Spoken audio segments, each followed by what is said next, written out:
goes for goal and finishes off the PSG victory. Mendes est lancé, Nuno Mendes va vite, Nuno Mendes passe devant trois Dardo, le tir, oh il est beau celui-là, le but de Nuno Mendes. Champion mon frère. Le premier but de Ronald Colomboigny avec le Paris Saint-Germain. Ah quelle joie. Hello and welcome to PSG Review, also known as the show having a bit of a slowed down summer, just like the team at the moment.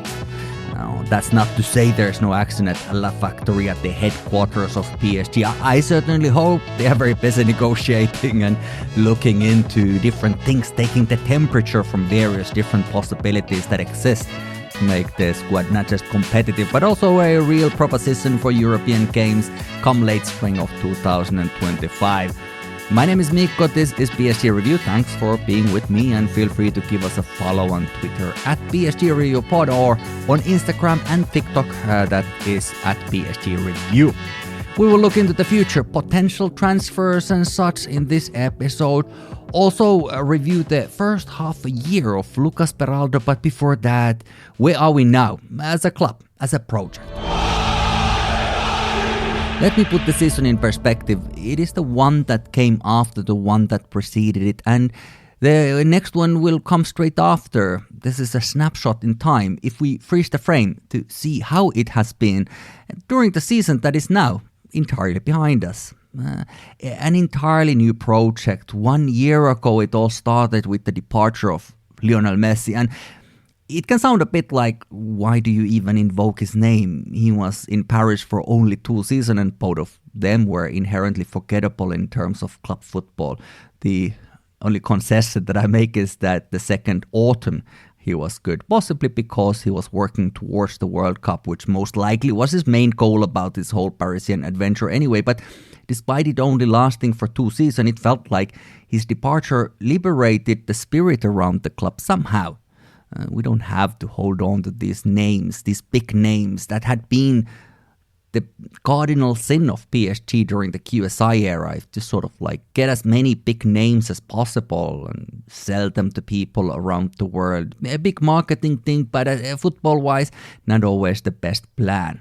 We don't have to have these names just to have names, just to prove that we can. And last summer marked this new era. To be honest with you, there's always a threat of relapse, of course there is. We can't celebrate too soon. But after Messi, also Neymar left and he was actually sold for good money too. Marco Verratti left, that was a little bit of a sad thing. Draxler left, and actually the only players from the previous era, from the previous time we have left who aren't part of the core squad now are Juan Bernat. I have a very fond memories of Juan Bernat, but perhaps his time as a starter, as a rotation player for the PSG is sort of behind us. And we could also maybe include Renato Sanchez in that, although he hasn't been here for that long, but nevertheless. And both of them have struggled with injuries. Colin Dagba is also a player, and then there are several young people on loan, or even younger to be precise, because some of these players are also still quite young. So a lot of changes and a very positive season. It's been a fun season. Do you know what I mean? It's been a fun season. I feel like how my experience of any given season is about, am I having a nice time while watching my team play? Of course, it's nice to win. And in France, if our team plays good football, we will win. But in Europe, that in and of itself isn't necessarily quite enough. So a good season is a fun season. I think so. I think that is what I have realized this year, especially after the seasons we've had before that, after the couple of seasons of not very fun, not very entertaining football. So as a fan, I would like to enjoy my time watching the team that I support, and I fully acknowledge our privilege here. Of course, I have to do that. One of the many that we have as PSG supporters, we can realistically have these expectations. It's realistic for us to expect our team to play well and for the football that we are watching to be fun football to watch and exciting, and for there to be hope. For there to be hope for even winning Champions League. Even if it hasn't happened, but we can have the hope. Because we are one of the very few clubs that can even dream about winning the competition like Champions League, to be honest with you. I mean, we haven't won it. I know that. You don't have to remind me of that. But we can count ourselves part of that conversation more or less every year. right? But things can change too. Nothing is permanent, and all empires fall eventually. In football, they can also come back, but this is where we are now. This is our reality, and that's okay. The new season is ahead of us after the Euros, Copa America and the Olympics. A lot of our players are part of the first two. The Olympics is less clear. Warren Zaire-Emery and Bradley Barcola have been selected by Thierry Henry to the Olympic team, but will the club let them go? There's no final word on that right now as I'm recording. There may be when you listen. That I don't know, but eventually there needs to be a decision. Obviously, there has to be one sooner or later. Personally, if you would ask me, I would say no. And it kind of breaks my heart a little bit because it's nice to be nice, and I fully understand the significance of home games. I remember Neymar and Marquinhos went to play their home Olympics and came back with a gold medal. It was 2016, and it must mean a world to a professional athlete to have an Olympic gold medal. I mean, in most sports, that is the highest achievement, of course. Football isn't one of those sports, but, especially in men's football. Women's football is slightly different, but even there, it's not the highest of the high, even if it's still a significant achievement. But good to remember also that Neymar, who wasn't our player at the time, of course, he went to play Olympic Games in Rio in 2016, but he had to skip Copa America in order to play those Olympics. That was the ultimatum given by Barcelona, his team at the time. And so they said pick one out of these two, whereas PSG allowed Marquinhos to play in both of these tournaments. But it's a lot of football to be played. And I would love to see Zaire-Emery and Barcola playing the Olympics, and even more so I would love for them to come back with a gold medal, but in my honest opinion, the club must not let them play tour tournaments this summer. Both of these players are our starters, and for them to miss a preseason entirely, for them to have a short holiday and to come back when things are in full swing is not going to be a good idea. And it's not even an issue necessarily in August when they would be coming back. It could be, but that's not what I'm mainly worried about. But for them to push on until the end of the season, so what will they have left in their legs next spring when they are hopefully, fingers crossed, we are playing some of the most important matches of this forthcoming season. Even if they are young and healthy, there are limits, and modern footballers play a lot of football. That's something that has come to sort of like be part of the conversation, especially in the last couple of years, increasingly because of the amount of matches are just increasing, and there's new things like Nations League and so on and so forth. In the new system of Champions League, you play first 8 matches instead of old system where group stage had 6 matches. And potentially then you play another 2-match qualifier to get into the knockouts if you don't finish initially among the top 8 clubs. So that's 4 extra matches right there. If that happens, granted Ligue 1 shrank by a few matches the other season, but there's a lot of football there for sure. And for people who play in the national teams and on these top level club teams, they will get many matches in any given campaign. And then of course all of those campaigns are contributing to their overall career, to the overall their legs, their the abilities. So if injuries come, then we can't really be surprised. And of course, now I have to say this, that I don't know how many minutes Barcola and Zaire-Emery will have in the Euros. They could have a significant amount of them. Both are very good players, but of course there's also a tough competition there. And if it wasn't such a significant event in their careers, first major tournament, and for Barcola, his actual first selection, they could be asked to choose between the Euros and Olympics, but with the facts on the ground as they are, it's a bit of a non-starter. I mean, obviously, it's very difficult for them to say no to the Euros, and quite frankly, I don't even know if this is a conversation that the club is having. It could even happen that they play in both of these things. I don't know. We shall see, but in my opinion, that would be too much. You might have seen it. There's a photo online, or I guess it's the still image of a TV broadcast where Pedri is looking skeletal, tired and stressed in the Tokyo Olympics after having played in the Euros and a full season for Barcelona. That was 2021 summer. I think, it's just not a great idea. I don't want this to happen to our players. What is it then that we should look forward to? I am a bit tentative to start talking about the transfer rumors because it's a circus where we, the fans, are the clowns, and it's so early anyways. We have to pace ourselves emotionally and otherwise. And I feel quite frankly that this whole conversation has started in a way that I'm not a huge fan of, because there are rumors that are entirely inconsequential. They won't materialize and it's just clicks and chatter. But at some point the rumors that you didn't like become more than rumors. They will become something that starts to be considered as a fact, albeit an unannounced one, but nevertheless a reality. Where did we start with PSG? Matvei Safonov is a 25-year-old Russian goalkeeper that neither I, and I would guess, nor you have heard before recently when he was connected to PSG. Now the word is that this deal is pretty much done and the circumstances in the club are such that Keylor Navas is gone. He's finished with PSG. There were some terrible accusations against him actually by his staff in Paris, which he has denied. We don't really get into that, certainly not right now because I have no information about it. But Navas is nevertheless gone from PSG. Our third keeper and a Titi Parisien, Alexandre Letellier, he is also gone. And while there is no final word out, I doubt that Sergio Rico will be part of our plans going forward. It's a bit of a stretch as much as it would be a wonderful story, but it seems to me that the story is done from our part, certainly. So there is a need for a backup keeper or even backup keepers in plural. Currently, we only have Donnarumma, who we know. We know his strengths and his weakness. Then we have Arnaud Tenas. We also know his strengths and his weakness. I mean, ironically, if you could combine these two, you would get an ideal, perfect goalkeeper, or then somebody who plays on a lot lower level.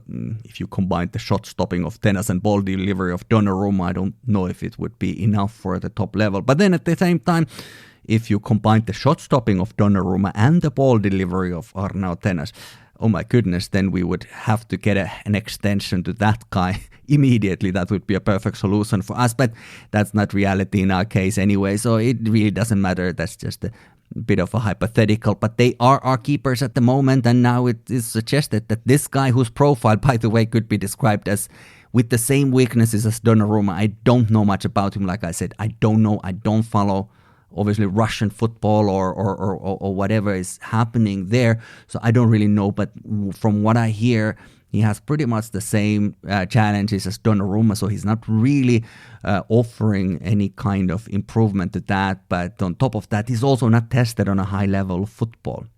There's a lot of time, by the way, I was thinking about it, because especially towards the end of the season, it was really talked about quite a lot how Gianluigi Donnarumma was considered as somebody who cannot play under pressure, and it is true that he had some struggles in the big Champions League matches, but then I was just considering that, yeah, that is true, but it's also the same goalkeeper who won the Euros, the last Euros for Italy, playing in at Wembley in the final against the home team England, who, by the way, in my opinion, had been given every advantage throughout the whole competition. They had been given like almost all of the home matches and all of that, and they didn't really have a lot of traveling, and they got the home support pretty much all the time. But then in the final at Wembley, Donnarumma didn't do very badly at all. He did pretty well under a tremendous pressure. So perhaps, he isn't categorically somebody who can't play under pressure. That could be said.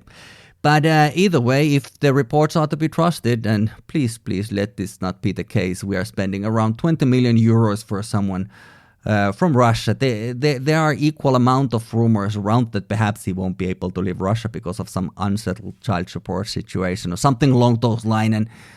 And I'm here, not so secretly or silently, hoping that let those rumors be true, because I can't see how this is money well spent. It's a lot of money for a backup keeper. There's another big reason why I feel so strongly about this now. We know that football is a dirty game for rich and powerful. They're running it. There's no nice people up there making decisions, calling the shots one way or another. It's pretty ruthless, and our owners are also ruthless. PSG essentially. I guess it is a sports washing project, and it is what it is. We know these criticisms, and I don't doubt that at all that this is the case. But right now, I don't think that PSG should do business with a Russian company, which the team where this keeper would come from is. I don't even know how easy it is to move around 20 million euros in the current climate, and I won't get into it in any more detail. But to me, this rumor just doesn't have an upside. I imagine that the leaders know something that I don't, but difficult to feel very excited about it. It doesn't feel like a sensible deal or in line with the project that was essentially started 1 year ago. What else? There were tons of rumors about Quizza Kvaratskhelia from Napoli, that he would be open to joining PSG, but Napoli isn't keen on selling him, and they are not an organization that you can push around. We have seen that before with Allen and Koulibaly before. Both left Napoli for pittance in comparison to what we were quoted when we were after them. So my message to the higher-ups in PSG would be that don't spend one extra moment on this deal. Not because the player isn't good, he's great, but because Napoli don't mind taking a whole summer and then not selling in the end anyway. I also feel like this time it has to be more about the profiles than names. I was talking about this whole thing and names in the shirts and all of that stuff. We need the right profiles. And of course we need the right names also. We need the right players for those things. But it's more important that we have the right types of players than that we just get a handful of big names or what have you. It's a puzzle and we need to find the right pieces for it. So both of these initial cases, I'm either not very excited or hopeful. Already in the last episode, I was talking about Xavi Simons, and not that it matters or makes any difference, but I did say it before anybody else, certainly what I heard, that this guy could really spell trouble for us. Another amazing player, but one who will do whatever he wants, and we just parted ways with an amazing player who felt above the project, so not sure. If Xavi wants to play for us, that would be ideal. I would really love that. But if not, we must loan or sell or whatever, get the biggest possible transfer fee and get players who want to play in Paris, who want to be in Paris and who want to play for PSG. It's very important. It's quite simple because, these players who are just coming after the money or whatever, that I think we've seen that now. I think we've seen the results and the limits of that. Xavi, I think he could be a great player for us. He really could be an amazing player for us. I'd be happy to have him committed to our case, but there's a chance that he's just using us at this point. And either way, he will only talk about his future after the Euros, which I guess will be the case for a lot of players, whichever tournament they are playing. Such is life. Julian Alvarez, the young Argentine World Cup winner from Manchester City, is linked with us and undoubtedly many other clubs. It's very vague at this point. Anything could happen, too early to say too much. Same with Bayer Leverkusen's Dutch wingback, Jeremy Frimpong. It's all a bit tentative at this point. These are just some of the names that have been mentioned with PSG, but then again, they've been mentioned, next to a lot of other clubs as well. Basically, I am of the opinion that what I or you think right now is a bit futile. It is entirely up to Luis Enrique to define the needs based on how does he want to line the team up for the next season.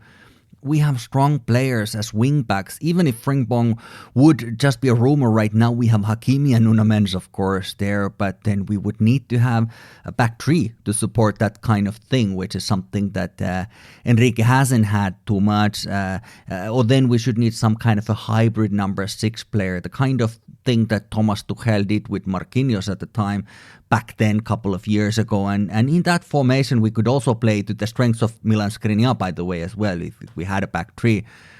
We do need strong starting centre-back one way or another, I think, from the players that we right now have. Of course, Leny Yoro is a name that has been mentioned, and I'd be very happy to have him. Of course, he has every opportunity to be a top defensive player for the next decade and a half in Europe, so I'd love to have him as a part of this project, and it has been rumored that there's some connection, some linkage there, but not exclusively with PSG, of course. There's a tough competition from other clubs, including Real Madrid, which seems to be like a catnip for these young players, despite the inevitability of finding yourself in the scandal of the Super League every couple of years. That doesn't seem to matter. But PSG, of course, is a team where Yoro could be a starter sooner than in some of these other clubs. So that's not Nothing. That's worth quite a bit. Another highly competed young French super talent is Desiree Doué from Stade Rennes, a versatile midfielder. Now, PSG has basically two starters for the midfield. Vitinha is one of our best, if not the best player right now, and Warren Zaire-Emery, of course, also pretty safe bet to be part of our best 11.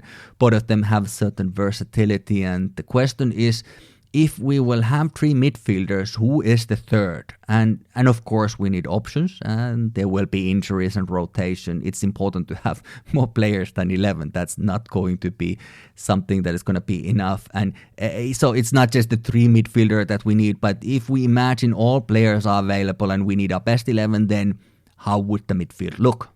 What is missing from it? Is it missing Doué or Kimmich from Bayern, who could be for sale? Perhaps Benfica's Portuguese João Neves. I saw him playing in a friendly against Finland, which is my home national team, the other day, and he was great. Interesting player, for sure. Or is our midfield missing Gabriel Mochardo, who already is coming to Paris next season? The answer is I don't know.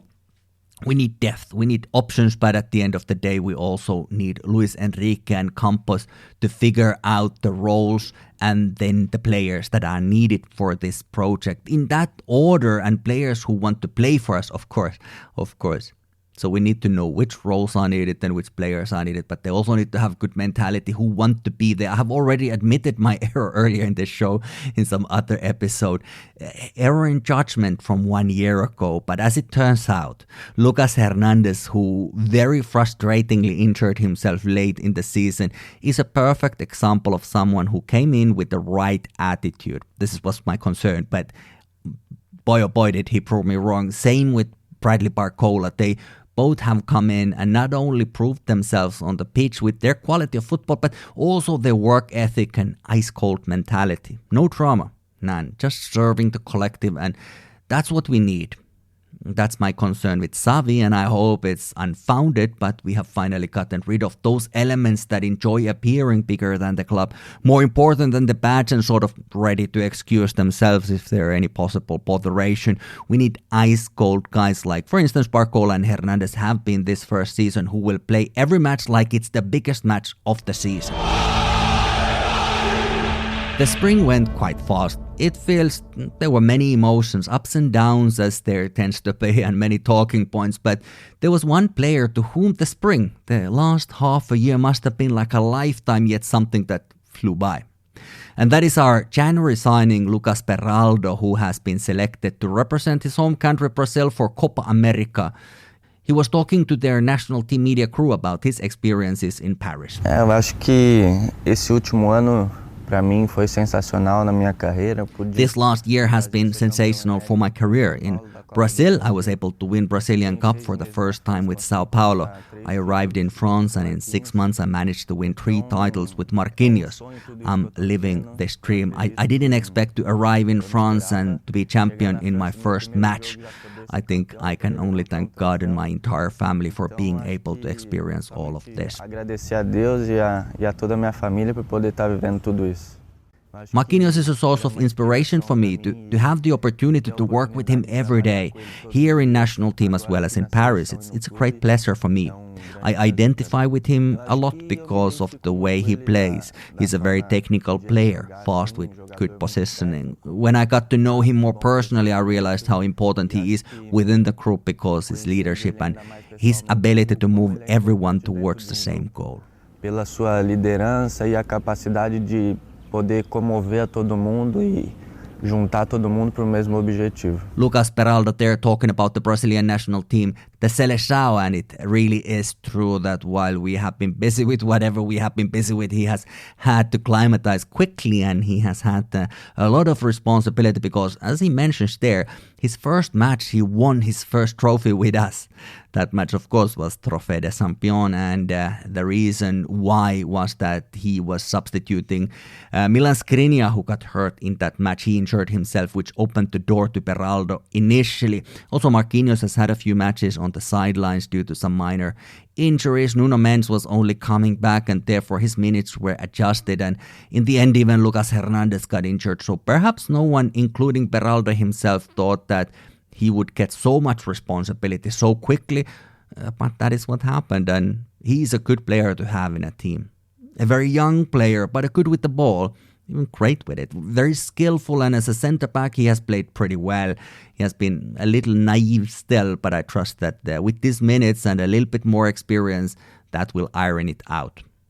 The one criticism around him that I have, it's not really about him as such, but he had some quite poor matches as a left back, which isn't his position, but due to injuries and such, he was playing there. That wasn't his choice, and he did what he could, but it wasn't good enough. But Lucas Beraldo had a great start for his life in Paris. He's quite an exciting player for the future. Still very young, and with experience, he can only get better. He's a player who clearly has the trust of Luis Enrique, unlike someone like Norde Mukiele, but Norde Mukiele, who could easily be on his way out this summer. I never quite understood why Enrique doesn't care about Mukiele. I rate him highly, and I'm aware that the mutterings and murmur that he likes to party and what have you, but is it such a dire situation that if he's told to stop or to cut down, he's somehow beyond that, he's unable to do that? I don't know. It always seemed a bit extreme to me, but Beraldo has no such problem, and long may it last like that.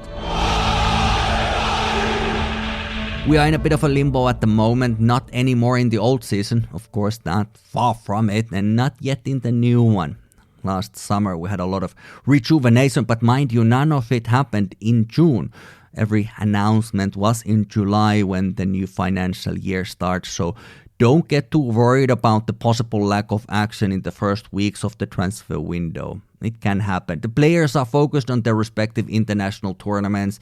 Not a lot will happen. There's not going to be that many negotiations because people are going to be playing for their national team, or at least there's a chance that things start very slowly. I think that is possible, and it's good to remember that delay is not denial.